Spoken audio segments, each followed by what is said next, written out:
अगर आप करते हो तो यूर पार्ट ऑफ 1% और 1% लोगों की नौकरी ऐसे लगेगी, उनका जॉब ऐसे होगा, उनका क्लाइंट ऐसे मिलेगा, गारंटीड। उसको ये रियलाइज होना चाहिए कि लाइफ में सबसे बड़ी करेंसी पाउंड नहीं है, यूरो भी नहीं है। So hey guys, welcome back to my channel. I hope you all are doing very well. तो यार, आज की वीडियो में हम बात करेंगे अवी आर्या से, who is the owner of a huge digital media company with over 200 employees, 700 plus clients across 10 countries. तो उनसे बात करेंगे और जानेंगे कि how he made it big in Canada, और साथ के साथ उनसे पूछेंगे कि what should be the right mindset to become successful in Canada, और ये भी पूछेंगे कि यार अपने फेलियर्स को किस तरीके से हैंडल करना होता है, और जब हम नए नए कनाडा में आते हैं तो अननोन लोगों के साथ अपने कनेक्शंस कैसे बनाने होते हैं, अपना नेटवर्क कैसे इस्टेब्लिश करना होता है। तो उनके एक्सपीरियंस से ये सारी चीज़ों के बारे में पता करेंगे। So this video is going to be very useful for you. और उनसे जो मेरी बातचीत हुई थी वो थोड़ी लंबी हो गई थी, तो मैंने पूरे के पूरे इंटरव्यू को 2 पार्ट में डिवाइड किया है। So this is the first part of that interview. और अगर आपके पास टाइम नहीं है पूरी वीडियो देखने का, तो यार ईयरफोन लगा के ना कुछ काम करते हुए सिर्फ सुन लेना, because this could be a life changing video for you. So without wasting any more time, let's get started with this video. Good साहिब जी, thank you very much for inviting me on your show. आपका show मैं और मेरे दोनों बच्चे देखते हैं, और बड़े टीवी पे, और ज्यादा मजा आता है। एंड थैंक यू, बहुत अच्छा आप काम कर रहे हो। एंड सो मैं हमेशा ये कहता हूँ कि the shortest distance between two human hearts is a good story. You tell a perfect stranger a good story and you win a heart for life. दो स्ट्रेंज दिलों को जो एक दूसरे को जानते नहीं है, उनको जोड़ने का सबसे अच्छा रास्ता है, तरीका है कहानी। तो मैंने कहा कि एक ऐसी कहानी बताओ जिससे मेरे बारे में जल्दी से लोगों को पता लग जाए। इस कॉन्सेप्ट को मैं कहता हूँ हीरो इंट्रोडक्शन। तो मेरी हीरो इंट्रोडक्शन ये है। My name is Abhi Arya, father of 2 girls, 6 dogs, husband to a super woman, a street car racer turned hotelier, now social media marketer and founder of internet moguls. छोटी short introduction. Long introduction ये है, born and brought up in Delhi, 29 October जो अभी गया है, मेरी उम्र हुई 45 इयर्स। बट जो स्टोरी मैं आपको बता रहा हूँ is when I was 18 years old. Life में 2 सपने थे, रेस कार ड्राइवर बनना था और ऑक्सफोर्ड यूनिवर्सिटी जाके पढ़ना था। पढ़ाई का शौक नहीं था, लोगों से मिलने का शौक था, नए नए लोगों को समझने का शौक था। तो इसलिए मैं सोचता था ऑक्सफोर्ड में सारी दुनिया के लोग आएंगे, वहां जाऊंगा। और रात को डैड सो जाते थे, उनके तकिए के नीचे से उनकी गाड़ी की चाबी निकाल के लोगों के साथ रेस लगाता था, एंड कुछ पैसे भी बना लेता था साइड में, बेट वेट करके लगा था। Street car racing will be my passion. गुरु साहब, एक दिन सब खत्म हो गया when my dad lost everything in his business. घर बेचना पड़ा, छोड़ना पड़ा, गाड़ी और कुछ भी जीरो पे आ गए। तो as the eldest son in the family, dad ने कहा छोटा सा 27 कमरे का हमारा गेस्ट हाउस है, तुम उसको ज्वाइन करो, और नहीं अगर करोगे तो get out of the house. तो 18 साल की उम्र में कोई ऑप्शन नहीं थी। बड़े बेटे का वो भी एक इमोशनल वो होता है, आपने करना है। तो एक तरीके से थोड़ा सा गुस्सा भी था अंदर कि यार अब कहाँ जाऊं। सारे फ्रेंड जिनका प्लान था बाहर जाने का, वो सब ग्रेजुएट होके चले गए और मैं दिल्ली में रह गया। एक दिन एक फॉरेन गेस्ट आया हमारे होटल में, उसने हमारे को जो पैसे दिए वो इंडियन गेस्ट से डबल था। मैंने कहा यार अगर 27 कमरों में से सारे के सारे फॉरेनर्स आ जाएंगे तो इनकम डबल हो जाएगी। इनकम आएगी तो शायद मैं बाहर जा पाऊंगा, शायद गाड़ी दे पाऊंगा, लेकिन इनकम कैसे लेके आओ, फॉरेन गेस्ट को इंडिया में छोटे से गेस्ट हाउस में कैसे लेके आओ। तो उस टाइम एक नया फिनोमेना आया था मार्केट पे, उसका नाम था इंटरनेट। वो एक ऐसी सर्विस थी जिससे आप दुनिया में किसी को भी मिल सकते थे। इंटरनेट इंडिया में था नहीं, इधर उधर सर्च किया, 2-3 जगह पे गया। सत्यम कंप्यूटर्स ने साइबर कैफे का कोई स्कीम निकाला था। साइबर कैफे लगाया, अपने 6-7 कंप्यूटर लगाए। इतना स्लो इंटरनेट था। उससे वेबसाइट सीखी, उससे एसईओ सीखा, उससे ब्लॉगिंग जो भी था उस जमाने की ब्लॉगिंग वो सीखी। उस टाइम ब्लॉग ऐसे करके रैंक करते थे, वेबसाइट की कीवर्ड ऐसे करके रैंक करते थे। बहुत जल्दी, मतलब 2 साल एक्सपेरिमेंट करने के बाद एकदम सक्सेस आई। होटल भरने लगा। फिर मैंने ट्रैवल की साइट बनाई। 2 site started doing extremely well. I was making a net profit of, आज की डेट में अगर बोलूं तो $1500 एवरी डे।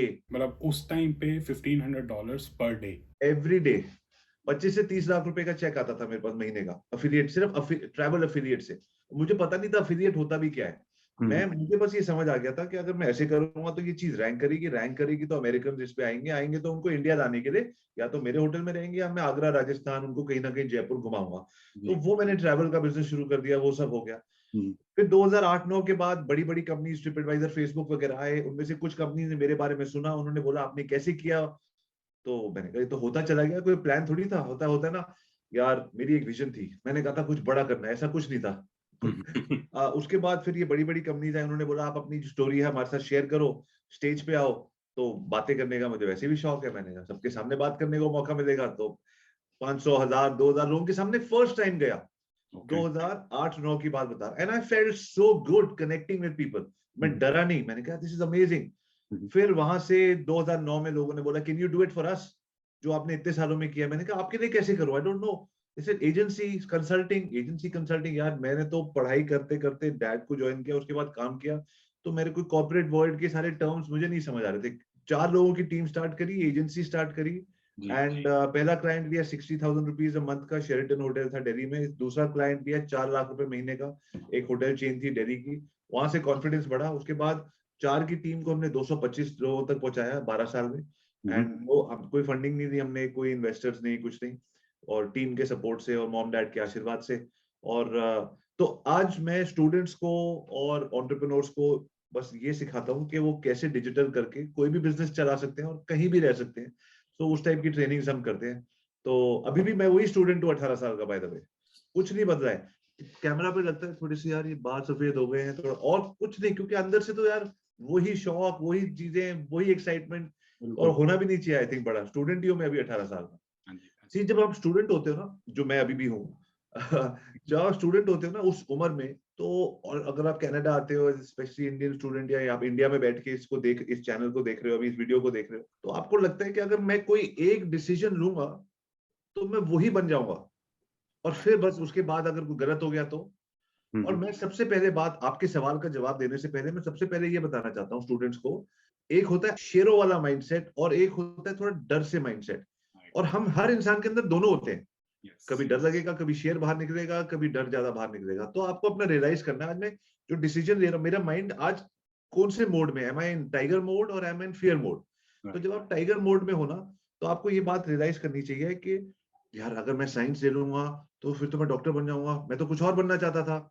अगर मैं ये कर लूंगा, कनाडा में जाके ये वाली नौकरी कर लूंगा, या अगर मैं वो वाला कोर्स कर लूंगा, गलत हो गया तो फिर क्या होगा? कुछ नहीं होगा। हाँ जी। एंड लोग कहते हैं मैं ये करूं या ये करूं। यस। और ये मुझे लगता है ये डर से आता है ये माइंडसेट। और एंड क्यों नहीं हो सकता? ये भी कर लो भाई, वो भी कर लेना।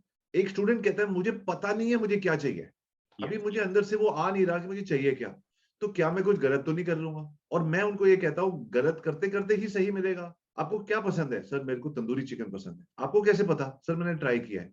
आपको भरता नहीं, भरता पसंद नहीं, आपको कैसे पता? सर मैंने ट्राई किया है। तो भाई दोनों चीजें ट्राई करिए ना।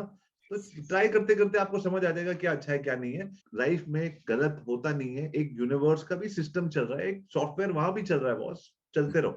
अब मेरे चैनल पे काफ़ी सारे स्टूडेंट्स हैं, काफ़ी सारे स्टूडेंट्स मेरी वीडियोस को देखते हैं। तो आपके एक्सपीरियंस से, आपका काफ़ी सारा एक्सपीरियंस है बिजनेस का और काफ़ी सारी चीज़ों का, तो जी। किस तरीके से कनेक्शंस बनाने चाहिए? अगर किसी अननोन से या स्ट्रेंजर से मैं एक कनेक्शन बनाना चाहता हूँ, किसी से मिला हूँ मैं, एक नेटवर्क क्रिएट करना चाहता हूँ, तो वो कैसे किया जाए आपके हिसाब से? ये आपने बहुत अच्छा क्वेश्चन पूछा, और मैंने देखा आपके स्टूडेंट्स और इतना अच्छा कमेंट करते हैं हर पोस्ट के ऊपर आपके, और इतना अच्छा आपने वो बनाया उनके साथ एक। सो आप भी स्टूडेंट रहे हो, आप अभी भी स्टूडेंट लगते हो, यंग लगते हो, एक्सरसाइज करते हो, जो भी करते हो, कॉन्ग्रेचुलेशन उसको वैसे रखने के लिए अपने आप को। तो एक स्टूडेंट को मेरे हिसाब से सिर्फ उसको ये रियलाइज होना चाहिए कि लाइफ में सबसे बड़ी करेंसी पाउंड नहीं है, ओके। यूरो भी नहीं है, रिलेशनशिप्स है। बिल्कुल। और वो करेंसी एक ऐसी चीज है जो लेके रखनी होती है, खर्चनी नहीं होती। तो यार मैं बताता हूँ कैसे। मौके ढूंढने होते हैं लोगों की सेवा करने की, उनसे रिलेशनशिप बनाने की। हमको तो भगवान के रिलेशनशिप बनाने के लिए भी सेवा करनी पड़ती है, ऐसे तो वो भी नहीं बनती रिलेशनशिप। राइट, गुरुद्वारे में जाते हैं, सेवा करते हैं, तो जाके एक कनेक्शन बनता है। रिलेशनशिप कैसे बनती है? 50-50, 60-40, 70-30 नहीं, ओनली 100% देने की बात है। तो कैसे आप लोगों को देते हो? कनाडा में जैसे हमारे ऑफिस से भी कुछ लोग कनाडा शिफ्ट हुए, सर मैं एजेंसी में काम करूं, क्या करूं? मैं सबसे पहले हर स्टूडेंट को ये कहता हूं, मान लीजिए कुछ लोग स्टूडेंट कहते हैं मेरे को डिजिटल मार्केटिंग में नौकरी चाहिए, या मैं सीखना चाहता हूँ, या मैं गुरु साहिब के साथ यूट्यूबर बनना चाहता हूँ, जो भी आप बनना चाहते हो। मैं कहता हूं उनके लिंक्डइन पे जाओ, उस आदमी के चैनल इंस्टाग्राम पे जाओ, सर्च करो। किसी ने बोला है कि मेरे को एक बहुत बड़ी कंपनी का कॉन्ट्रैक्ट मिल गया, या कोई फाउंडर कहता है कि मेरे को मैं लंदन जा रहा हूँ कॉन्फ्रेंस के लिए, तो आप उनको बोलो कि मैं एक यूट्यूबर हूँ, या मैं एक एडिटर हूँ, या मेरे में एडिटिंग स्किल्स हैं, मैं आपके साथ यूरोप चलूं अपने खर्चे के ऊपर, या मैं यूरोप में ही रहता हूँ, मैं आ जाऊँ आपके साथ, मैं आपके साथ पूरा एडिटिंग कैमरा वगैरह करके आपको एंड में फिल्म पकड़ा दूंगा, और सिर्फ आपके साथ कुछ सीखना चाहता हूँ। या कोई आदमी कहता है कि मुझे बहुत बड़ा कॉन्ट्रैक्ट मिला है मार्केटिंग करने का, तो बोलो सर क्या आपको मार्केटिंग का कॉन्ट्रैक्ट मिला है? मैं होटल्स में काम करता था, तो मुझे होटल्स के बारे में पता है, तो मैं उसके 8-10 ब्लॉग लिख के आपको दे दूं, मैं सिर्फ आपके साथ जुड़ना चाहता हूँ, मेरी तरफ से आपको गिफ्ट होगा। So please try to understand, चाहे वो ड्वेन जॉनसन हो, चाहे वो केविन हार्ट हो, चाहे वो अमिताभ बच्चन हो, हर आदमी अपने लेवल पे किसी ना किसी चैलेंज से जूझ रहा है और उसको चैलेंज के लिए चाहिए हमारे जैसा कोई। तो आप देखो कि क्या मैं उस आदमी का कोई चैलेंज वो कर सकता हूँ? जो आपके अंदर होता है ना, दूसरे के अंदर आपको उसी का अंश दिखता है। तो आपको जो सेलिब्रिटी या जो अपना डिजिटल मार्केटिंग में या कोई एंटरप्रेन्योर अच्छा लगता है इंडिया में, कनाडा में, वो उनको सर्च करो कि उस आदमी ने कितना बड़ा कंपनी कैसे बनाई, और फिर उस आदमी का देखो कि उसकी लाइफ में क्या बिजनेस में इशू है, क्या चैलेंज है उसकी कंपनी में।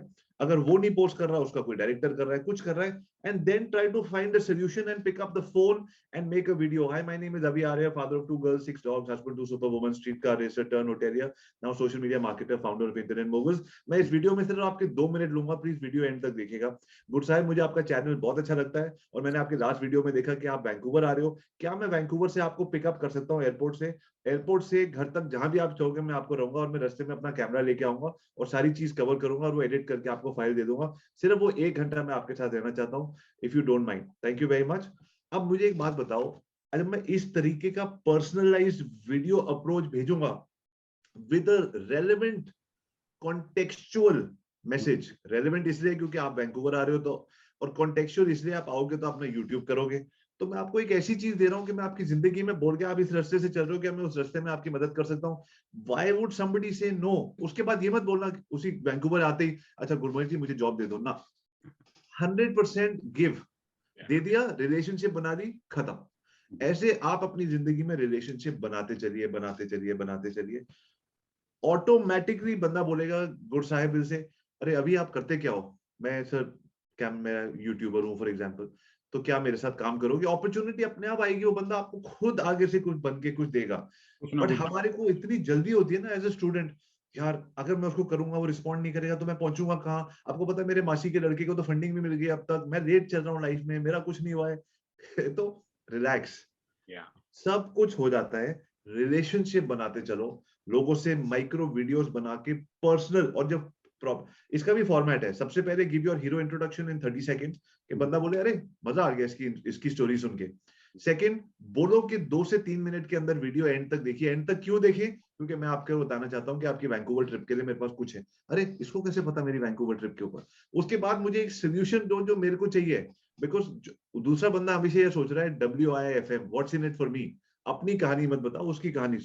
और उसके बाद एंड में उनसे रिक्वेस्ट करो, every student should send micro videos and create relationships with people. बहुत अच्छा आइडिया है। लोग बहुत अच्छे हैं यार दुनिया। मेरे फादर इन लॉ ऊपर बैठे हैं, वो हमेशा एक चीज कहते हैं, हैशटैग पीपल आर गुड। लोग अच्छे हैं, अच्छा ढूंढने निकलो, अच्छा उनका ध्यान रखो, भर भर के अपॉर्चुनिटीज आएंगी। और काफी सारे स्टूडेंट्स को मैंने देखा वो पूछते ही नहीं आगे जाके, मतलब एटलीस्ट एफर्ट तो लगाओ, जैसे आपने कहा माइक्रो वीडियो बनाओ, या फिर क्वेश्चन तो पूछो। जब तक आप पूछोगे नहीं कि तो आंसर तो ना ही रहेगा। हो सकता है कि उनका पूछने पे पॉजिटिव रिस्पांस मिलेगी, हाँ भैया आ जाओ। बड़ा आदमी है, वो नहीं रिप्लाई करेगा मेरे को। हाँ, वो बड़ा आदमी नहीं है। हम अपनी नजरों में अपने आप को छोटा मान लेते हैं। अब आप कितने सालों से कनाडा में रह रहे हो, आपको काफ़ी चीज़ों के बारे में पता होगा, तो आने वाले स्टूडेंट्स को बताओगे कि किस तरीके से हम कनाडा में सक्सीड कर सकते हैं, मतलब क्या चीज़ें नहीं करनी या फिर क्या चीज़ें करो जिससे आप सक्सेसफुल हो सकते हो। तो एक ब्रीफ में आप बताना चाहोगे ये चीज़? सी मेरे हिसाब से यू मस्ट रियलाइज कि हम जिस बैकग्राउंड से आ रहे हैं, हमारे को लाइफ में कहीं ना कहीं इंडिया में कुछ, चाहे आप किसी भी बड़े घर से आओ, बीच वाले घर से आओ, छोटे घर से आओ, कहीं ना कहीं कोई ना कोई स्ट्रगल हमेशा रही है। और हमारे को आदत है कि निकल जाएंगे, कोई बात नहीं, लाइन लंबी है, कर लेंगे। ट्रेन की टिकट नहीं मिल रही, कर लेंगे। तो जब आप यहाँ आते हो ना, वो आपके लिए सबसे बड़ा माइंडसेट होता है, उसको कभी मत छोड़ना, कर लेंगे। एक स्टोरी मैं बहुत लोगों को बताता हूँ। एक रेस्टोरेंट में जाना है, ठीक है, और आप जाते हो अपनी वाइफ को या गर्लफ्रेंड को लेके, स्टूडेंट जाता है, मैं आज इस रेस्टोरेंट में जाना है, और दूसरा आदमी भी साथ में, वो कहता है मैं अपनी गर्लफ्रेंड को लेके जाऊंगा। वो 100 लोग खड़े रेस्टोरेंट के बाहर, ओ तेरी यार इतनी लंबी लाइन है, मैं क्या करूंगा, मेरी कहाँ एंट्री होगी, कब खाएंगे? छोड़ो यार, मैं काम करता हूँ, अपनी गर्लफ्रेंड को साथ वाले मैकडोनल्ड्स में ले आके बर्गर खिला के घर ले जाऊंगा। अगले दिन वो गर्लफ्रेंड भी नहीं रहती आपकी, ठीक है। आप, क्योंकि आपने जो भी एक प्रॉमिस किया कि मैं कुछ करूंगा, आप नहीं करोगे, तो कोई भी रिलेशनशिप है वो आपके साथ नहीं रहेगी। लोग रहेंगे आपके साथ जब देखेंगे कि आप जो चीज ठान लेते हो, कर लेते हो। ओके, दूसरा आदमी कहता है कि मैं गया, मैं तो खाना खा के आ गया। वो कहता है यार तू कैसे चला गया? और तो कहता है जब मैं रेस्टोरेंट के पास गया, मैं डर गया कि 100 लोग हैं।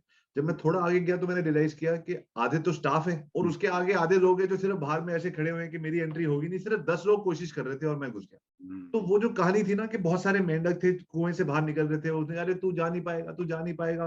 2 मेंढक बाहर निकल जाते हैं, दूसरी दुनिया में चले जाते हैं, उससे पूछते तुम कैसे पहुंचे, कहते क्या, कहते तुम कैसे पहुंचे, कहते क्या, कहते अबे तुम कैसे पहुंचे, कहते क्या बोल रहे हैं, हम तो बहरे, हमको सुनाई नहीं देता। तो उन्होंने सुना ही नहीं दूसरों की बात। So what I am trying to say is 100 लोगों की भीड़ जॉब में बहुत मारा मारी है। बिजनेस तो कर ही नहीं सकते, रियल एस्टेट इंडिया कनाडा में तो सब लोग ही एजेंट है। हर ऐसे करके आप हर चीज में कहते हो दुकान बंद है, ऐसा कुछ भी नहीं है। 90% there are 3 ways of doing anything. One is you show up, मैं तो रोज काम पे जाता हूँ, very good. One is you show up and you get something done, मैं गया और मैंने कुछ एक्शन किया। तीसरा है मैं शो अप किया और मैंने वो किया जो मैं करना चाहता था। मैं एक्सप्लेन करता हूँ। 100 में से 90% लोग जब जिम की मेंबरशिप लेते हैं वो जाते ही नहीं है। उसमें से जो 10% जो लोग जाते हैं वो रोज जाते हैं, और उसमें से 10% लोग होते हैं जो जाके एक्सरसाइज करते हैं, और उसमें से 1% लोग वो होते हैं जो जाके एक्सरसाइज करके घर आके खाना भी ठीक खाते हैं, पानी भी ठीक पीते हैं, सोते भी है, तो उनकी बॉडी आपको दिखती है। सो कंपटीशन आपका सिर्फ वो 1% लोगों के साथ है, बाकी लोग तो सिर्फ भीड़ के लिए खड़े हो जाते हैं। हम भी हैं जी जॉब में। If you are looking for a job और you wanting to set up a company in Canada, remember somebody has a problem which you can solve. सबसे पहले मैं ये कहता हूँ, इंडिया हो या कहीं भी हो, बिजनेस स्टार्ट करने से पहले कहीं नौकरी कर लो। जॉब से बेटर कोई चीज नहीं है, क्योंकि कोई आपको सिखाने के पैसे दे रहा है। पहले आप कोर्स करते हो बड़ी यूनिवर्सिटी में, पैसे देते हो सीखने के, यहाँ आपको सिखाने के कोई पैसे दे रहा है, तो यार जॉब तो सबसे पहले ले लो। वहां सीख लो कि क्या चलता है क्या नहीं चलता, फिर अपनी कंपनी स्टार्ट करो। और चाहे आप अपनी कंपनी स्टार्ट करके कस्टमर एक्वायर कर रहे हो या जॉब जाके किसी बड़ी कंपनी में जॉब ले रहे हो, create a video, understand that person's problem, send him a micro video, tell him how you can help that person.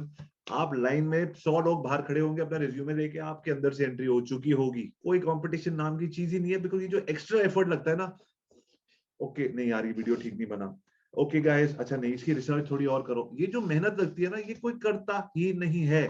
अगर आप करते हो तो यूर पार्ट ऑफ 1%, और 1% लोगों की नौकरी ऐसे लगेगी, उनका जॉब ऐसे होगा, उनका क्लाइंट ऐसे मिलेगा, गारंटी। बिल्कुल स्टैंड आउट करेगा, एक नजर में आ जाएगा कि हाँ भाई इस बंदे ने एक एक्स्ट्रा एफर्ट लगाया, कुछ अलग out of the box thinking की है। तो उनको कोई एडवाइस देना चाहोगे या कोई टिप्स देना चाहोगे कि भाई कनाडा आके ऐसा बिल्कुल मत करना, या फिर ऐसा तो करना ही करना, तो उस टाइप की सिचुएशन को या फेलियर को कैसे मैनेज करें या फिर कैसे हैंडल करें? तो यार इस कॉन्वर्सेशन का सेकंड पार्ट 2 दिन बाद आएगा, और अगर आपको ये पार्ट पसंद आया तो please like share and subscribe, और जब तक सेकंड पार्ट नहीं आता है, stay healthy and keep hustling.